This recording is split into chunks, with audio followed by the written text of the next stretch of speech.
नमस्कार मित्रांनो, आज जाणून घेऊया आपण खाजकरूज या रोगांचा घरगुती इलाज। पहिला इलाज आहे गाईचे शेण कापडात ठेवून पिळून घ्यावे।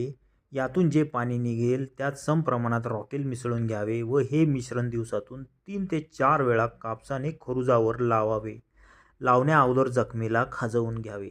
दुसरा इलाज, ज्यांना खाजखरूज याचा त्रास नेहमी असतो अशा रोग्यांनी 1 गिलास पाण्यात 1 चमचा मध घालून सकाळी रिकाम्या पोटी नियमितपणे घ्यावे।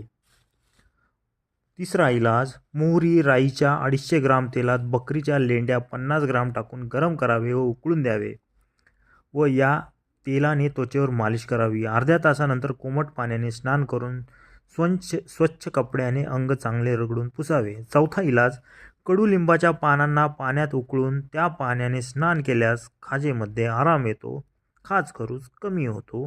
पाचवा इलाज, खाजखरूजवर डाळिंबाचे साल लसणाबरोबर वाटून लावल्याने फायदा होतो।